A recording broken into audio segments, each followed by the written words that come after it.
Bonjour, c'est Ursule encore. On est le 12 avril 2023.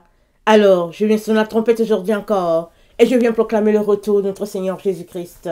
Amen et Alléluia. Alors, je viens apporter l'exhortation sur demeurer en Christ pour jeudi et vendredi. Amen. Parce que quand on se lève à 3 heures du matin ou à 4 heures, il est bon d'avoir son test à porter, n'est-ce pas? Alors, aujourd'hui, nous allons parler de demeurer en Christ dans ou bien pour un couple. Amen. Pour monsieur et madame, comment demeurer en Christ sans que cela puisse vraiment, au fait, perturber l'autre ou bien, je ne sais pas comment le dire, hein, mais on est appelé à demeurer en Christ.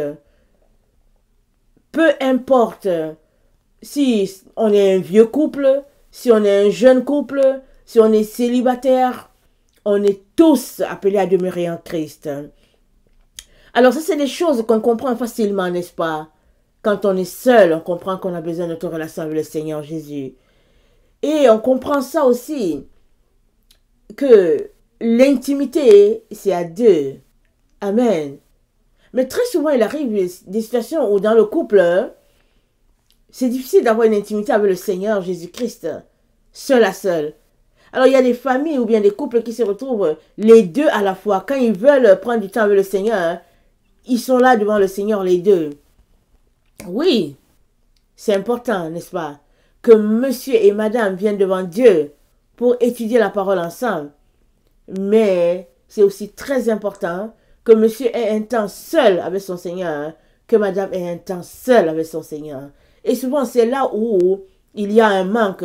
Surtout quand on fait face à un esprit contrôlant dans la maison. On sait tous que Dieu a fait l'homme le chef de la femme, n'est-ce pas? Dieu a dit, pour une harmonie à la maison, l'homme est le chef. Amen. Et c'est comme ça que ça fonctionne.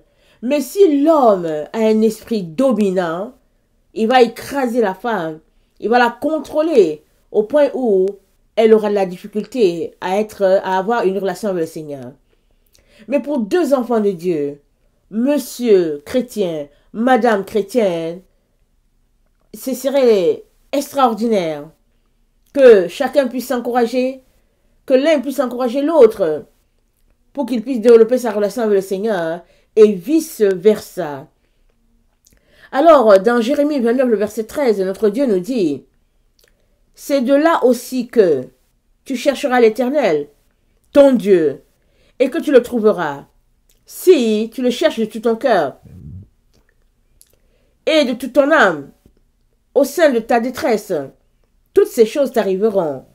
Alors, dans la suite des temps, tu retourneras à l'Éternel ton Dieu, et tu écouteras sa voix, car l'Éternel ton Dieu est un Dieu de miséricorde, qui ne t'abandonnera point, et ne te détruira point. Il n'oubliera pas l'alliance de tes pères qu'il leur a juré. Donc, Dieu parle de tu, toi. C'est-à-dire, Dieu veut bâtir une relation d'intimité avec chaque personne. En plus d'avoir une relation d'intimité avec le couple. C'est-à-dire que l'un n'exclut pas l'autre. Donc, comme je disais, il y a des couples où c'est le mari qui consulte Dieu et il dit à la femme ce que Dieu a dit. C'est le mari qui consulte Dieu, il dit aux enfants ce que Dieu a dit. Oui, un père responsable, il fait cela. Mais à un moment donné, si tu as grandi dans une famille où la crainte de Dieu est là, à un moment donné, tu devrais toi-même te mettre à avoir une relation avec Dieu. Les parents sont les meilleurs exemples pour l'enfant. La mère, un exemple pour les filles. Les garçons, un exemple pour... le père, un exemple pour les garçons. Si bien que si le père n'est pas une figure exemplaire pour les garçons, ça peut être problématique plus tard. Il est donc très important qu'en tant que parents, on puisse veiller à notre attitude pour que les enfants que nous avons soient la relève de demain en ce qui concerne l'intimité avec le Seigneur.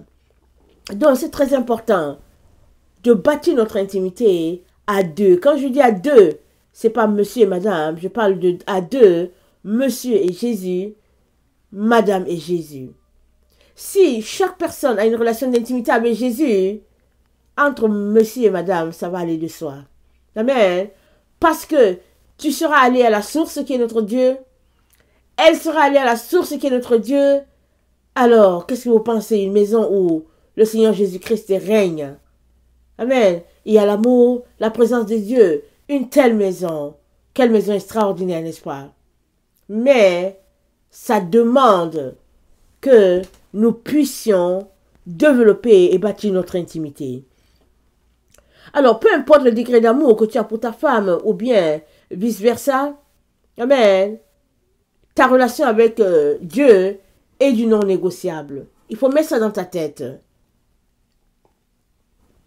Il ne faudrait pas négliger ta relation avec Dieu, par exemple, parce que ton mari a une relation avec Dieu, ou bien ta femme a une relation avec Dieu, alors c'est pour toute la famille. Non, il ne faut pas voir les choses comme ça. Toi aussi, tu as besoin d'entendre Dieu. Dieu aussi aimerait que tu viennes, parce que il veut ce temps-là avec toi, mais il veut aussi te bénir, n'est-ce pas? Il veut aussi enlever sur toi tout ce qui n'est pas de lui. Et tout se fait dans la présence de Dieu. Si tu fuis Dieu, il y a des choses que Dieu pourrait te donner que tu n'auras pas. Au lieu de fuir, c'est important d'aller dans sa direction. Amen. Alors, il arrive des situations où, quand l'un commence à s'approcher de Dieu, amen, c'est le diapo qui vient de passer, excusez-moi. Quand l'un commence à s'approcher de Dieu, ça crée un froid dans la maison. Amen. Alors, surtout si le partenaire n'est pas chrétien, alors il se sent délaissé. Il a l'impression qu'il y a une troisième personne qui est là, qui prend sa place. Mais Dieu n'est pas une troisième personne. Dieu, il est tout simplement un père. Il n'est pas une troisième personne. De toute manière, tout ce que tu fais, Dieu voit. Tu penses que Dieu ne voit pas, mais Dieu voit tout. Il dit rien, c'est tout. Alors, que préfères-tu? Qu'il soit là, silencieux, en train de te regarder? Ou bien qu'il soit là, mais tu peux aussi communier avec lui? Qu'est-ce que tu préfères? Amen? C'est donc très important de bâtir sa relation avec notre Dieu. Et pour éviter que ta relation d'intimité avec Dieu puisse peser sur l'autre personne, il est important d'apporter cela devant le Seigneur, dans la prière. D'avoir pour compagne la sagesse à tes côtés. Elle t'aidera à faire le chemin, à te faire le chemin dans cette situation-là. Parce que souvent, pour empêcher les personnes d'aller plus loin, l'ennemi envoie toutes sortes de problèmes. Alors, les problèmes dans le couple font que finalement, plusieurs démissionnent de bâtir leur relation avec Dieu et ils choisissent de bâtir la relation avec la femme ou le mari. C'est bon d'avoir une relation bâtie avec ton mari ou avec ta femme, mais c'est meilleur quand ta relation avec Dieu est bâtie, sa relation avec Dieu est bâtie, et puis tout le reste, ce n'est que du tic au tac. Amen. Parlant de la sagesse divine, amen, il est important de lui accorder une place pour que nous puissions aller de l'avant. Et s'il y a quelque chose pour lequel Dieu a pourvu, c'est bien la sagesse. Amen. La sagesse divine. Ça vaut plus que tous les objets précieux. Parce que la sagesse divine, elle est là pour nous aider, pour nous conduire à connaître mieux Dieu et à être ancré en Dieu. C'est ça le rôle un peu de la sagesse. C'est la première des œuvres de Dieu. Alors elle est là non pas pour parler d'elle, mais la sagesse divine, elle est là pour parler de Dieu, pour parler du Seigneur Jésus-Christ. Amen. Elle est là pour répandre le Saint-Esprit dans nos cœurs. Alors, dans Job 28, nous sommes devant cette question. Le verset 12 qui dit, « Mais la sagesse, où se trouve-t-elle? Où est la demeure de l'intelligence? L'homme n'en connaît point le prix. Elle ne se trouve pas dans les terres des vivants. L'abîme dit, elle n'est point en moi. Et la mer dit, elle n'est point avec moi. Elle ne se donne pas contre l'or pur. Elle ne s'achète pas au poids de l'argent. Elle ne pèse pas contre l'or d'Ophir, ni contre le précieux onyx, ni contre le saphir. Elle ne peut se comparer à l'or ni au verre. Elle ne peut s'échanger pour un vase d'or fin. Le corail et le cristal ne sont rien auprès d'elle.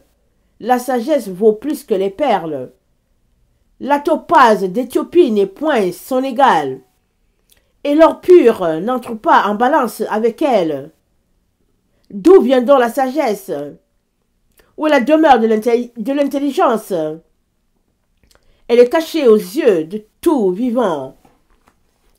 Elle est cachée aux oiseaux du ciel. Le gouffre et la mort disent, nous en avons entendu parler. C'est Dieu qui en sait le chemin.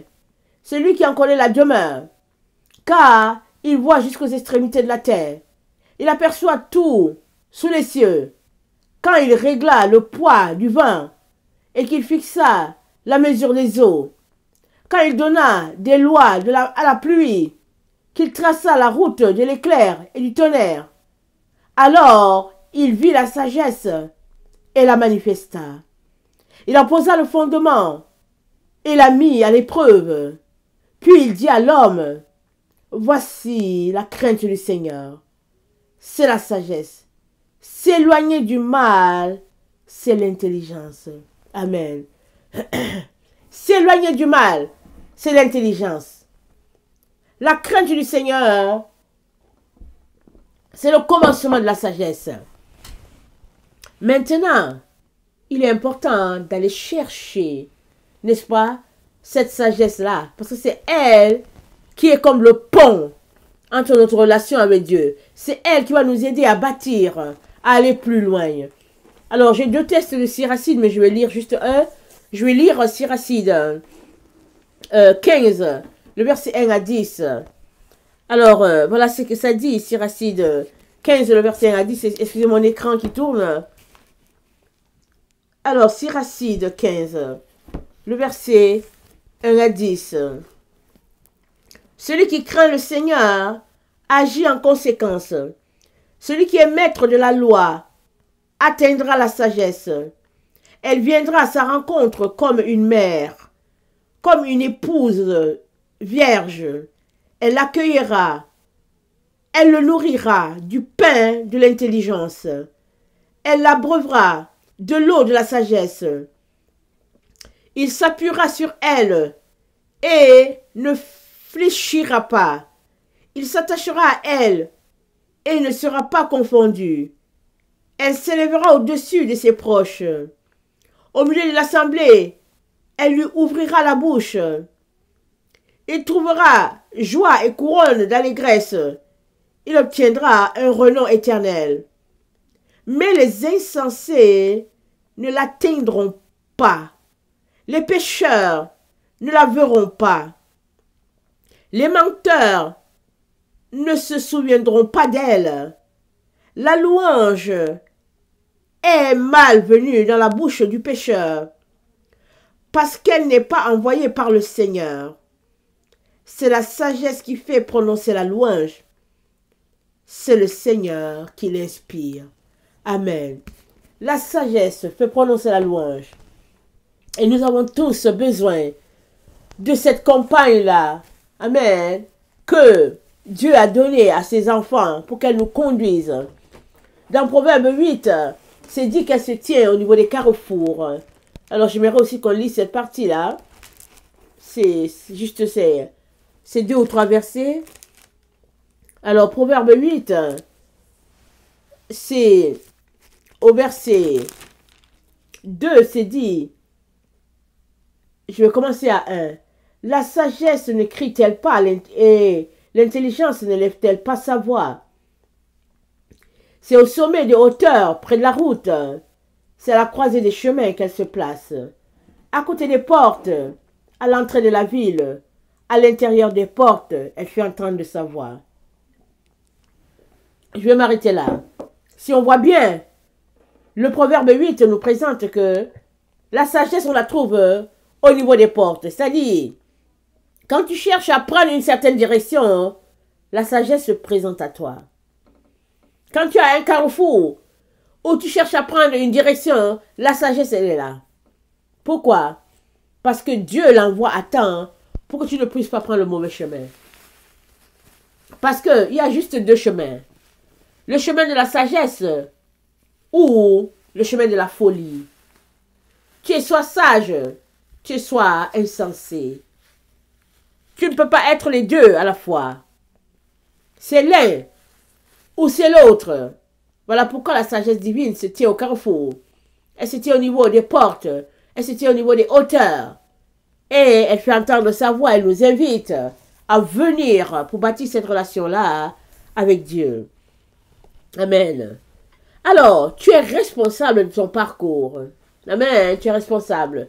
Alors, le texte que Dieu m'a donné, c'est Philippiens 3, le verset 14. Souvent, on se dit que, ok, mon mari, il a une relation assez poussée avec le Seigneur, alors, il va me diriger, il va me conduire. Comme je l'ai dit tantôt, c'est bien. Le mari, c'est le leader que Dieu a pourvu, n'est-ce pas, pour la famille.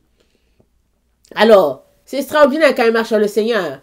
Mais quand il marche pas avec le Seigneur, il peut détourner toute sa famille.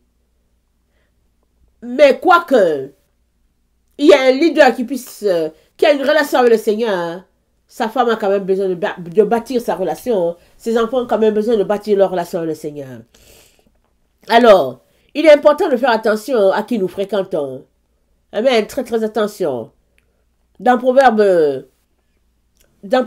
3, pardon, dans Apocalypse 3, le verset 11, c'est dit de faire attention.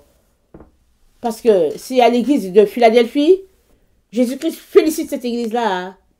Et à la fin, Jésus-Christ lui dit que personne ne prenne ta couronne.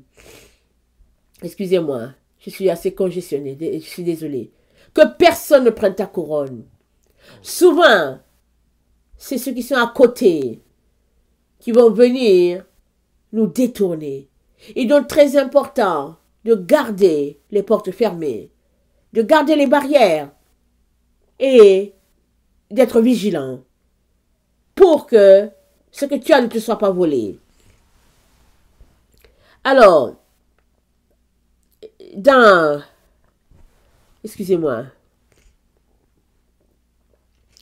dans Philippiens 3,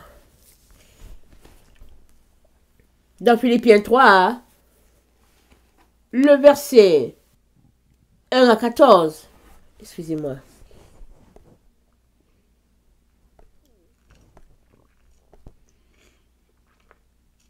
Ok, dans Philippiens 3, le verset 1 à 14, c'est dit ceci. On va lire cette partie, ok? Philippiens 3.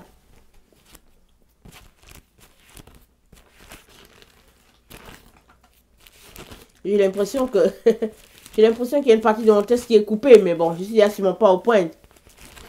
Parce que je cherche un texte et je ne vois pas, mais bon. On va espérer que... Philippiens 3, le verset 1 à 14. Donc, tu es responsable de ton parcours. Le verset 1 à 14. Voilà ce que l'apôtre Paul dit. Au reste, frères, au reste, mes frères, réjouissez-vous dans le Seigneur.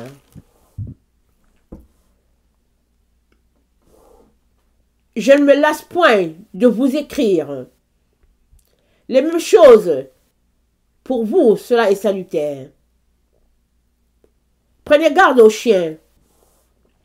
Prenez garde aux mauvais ouvriers. Prenez garde aux faux circoncis. Car les circoncis, c'est nous qui rendons à Dieu un culte par l'Esprit de Dieu. Qui nous glorifions en Jésus-Christ et qui ne mettons point notre confiance en la chair. Amen. Il est très important de ne pas mettre sa confiance dans la chair, dans l'homme. Mais c'est en Jésus qu'on doit mettre notre confiance. Dieu dit, maudit soit l'homme qui se confie en l'homme. Ça veut dire quoi? Ça veut dire que ton appui doit être en Dieu, pas dans l'être humain. De telle sorte que peu importe la situation que tu vas traverser, tu dois toujours retourner à Dieu. Dieu doit être ton point final. Alors, donc Paul nous encourage à ne pas nous glorifier dans les choses de la terre. Les diplômes, les positions sociales, les maisons, les voitures. Non! Il nous encourage à nous glorifier en Jésus-Christ. Alors, il nous dit que ce qui est important, c'est de se battre jusqu'à arriver à la ligne d'arrivée. Et la ligne d'arrivée, c'est la ligne finale. Amen. À la ligne finale, il y a une ligne finale globale. Dieu sait c'est quand. Mais il y a une ligne finale pour chaque personne. Ta ligne finale, c'est pas la même que la mienne. Ma ligne finale, c'est pas la même que celle de l'autre. Mon appel, c'est pas ton appel. L'appel de l'autre, c'est pas le mien. Mais nous devons être responsables dans ce que nous faisons, dans ce que Dieu nous a appelés. Au lieu d'accuser l'autre dans nos problèmes, nous devons être responsables de nos problèmes. Nous devons nous tenir dans une relation devant Dieu et bâtir notre relation. Parce que si nous retournons au jardin d'Éden, Dieu a demandé à Adam, où es-tu? Adam a dit, je me suis caché. Dieu dit, mais attends, qu'est-ce qui se passe? Est-ce que tu as mangé le fruit? Adam dit oui. Alors il s'est caché parce qu'il avait honte. Maintenant, Dieu dit, mais pourquoi tu as mangé? Il a dit, la femme. Il a accusé. Mais Dieu ne veut pas qu'on puisse accuser quelqu'un. Il veut qu'on se tienne debout pour nous-mêmes. Pour les actions que nous posons. Tenons-nous debout et assumons nos actions. Et pendant que nous sommes en train d'assumer nos actions, Dieu va nous donner la force de sortir de là. Il va nous donner la force d'avoir la victoire sur notre situation. Mais si nous nous retrouvons plutôt à tenir l'autre personne responsable de nos problèmes, ça veut dire que nous, on n'a aucun problème. Tous nos problèmes, c'est l'autre. Alors, ça ne marche pas. Alors, je terminerai en lisant 1 Corinthiens 9, le verset 24 à 27. Amen. Et nous encourager à ne pas nous arrêter de bâtir, de construire. Parce que seuls ceux qui construisent arriveront à destination. Dans 1 Corinthiens 9, le verset 24 à 27. Ne savez-vous pas que ceux qui courent dans le stade courent tous, mais qu'un seul remporte le prix? Courez de manière à le remporter. Tous ceux qui combattent s'imposent toute espèce d'abstinence, et ils le font pour obtenir une couronne corruptible. Mais nous le faisons pour une couronne incorruptible. Moi donc, je cours, non pas comme à l'aventure. Je frappe, non pas comme battant de l'air, mais je traite durement mon corps.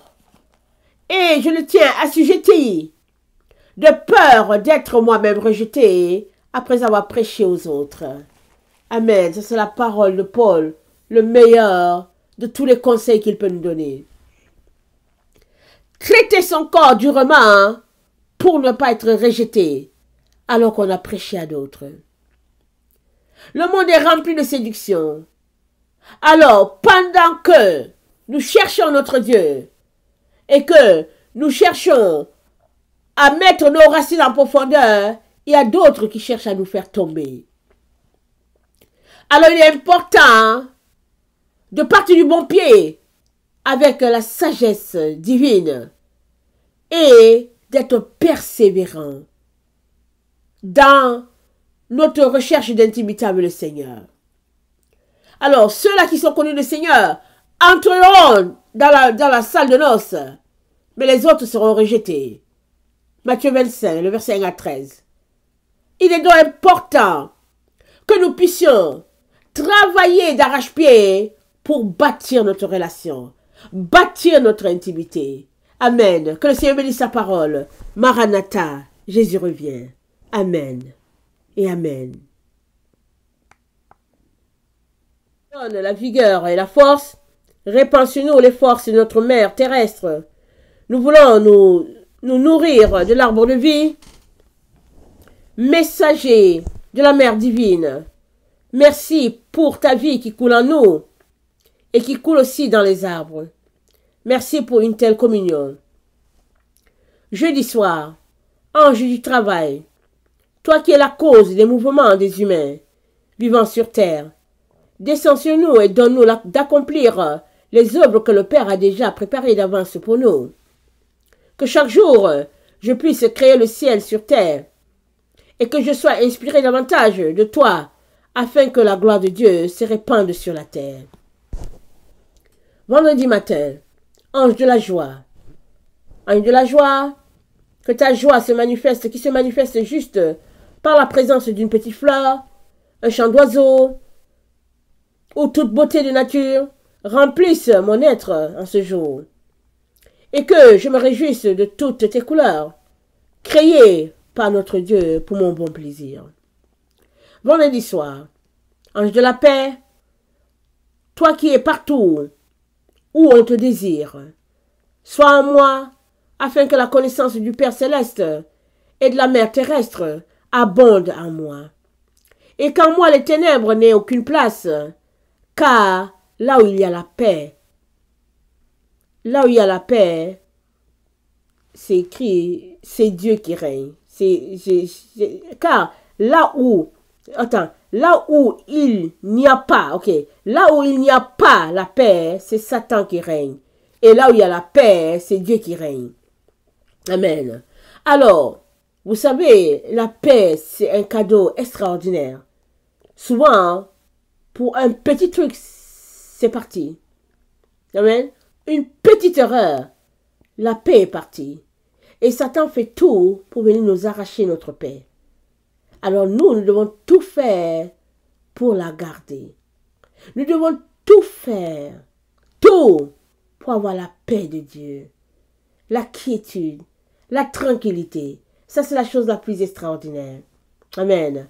Et Dieu m'a dit, Ursule, dans tous tes combats, dans tout ce que tu vis, cherche toujours ma paix. La paix qui surpasse toute intelligence. Il dit, cherche toujours la paix. Il suffit juste qu'il y ait un petit truc où tu n'es pas la paix. Assure-toi que tu as cherché la paix. Parce que là où la paix manque, l'ennemi vient dedans. Il vient pour s'aimer le désordre. Mais notre Dieu est un Dieu de paix. Là où il n'y a pas la paix, l'ennemi règne. Alors si on ne veut pas qu'il règne, on doit tout faire pour avoir la paix. Amen. Maranatha. Que le Seigneur bénisse sa parole et qu'il puisse nous donner d'être fidèles à notre désir de connaître le Seigneur. Amen. Très souvent, quand on veut aller plus loin, amen, qu'on prend une résolution comme vous avez pris là, de vous lever tôt pour bâtir votre relation avec le Seigneur, l'ennemi va venir par plusieurs chemins. Il est important que vous puissiez tenir. Vous devez tenir. Alors, plus vous tenez, plus le Seigneur va vous donner des munitions, plus il va vous aimer, plus vous allez devenir solide, fort. Amen. Ça crée de l'endurance. Amen. Et nous avons tous besoin de cette endurance-là, dans ce temps où nous nous trouvons. Que le Seigneur bénisse sa parole. Maranatha. Amen.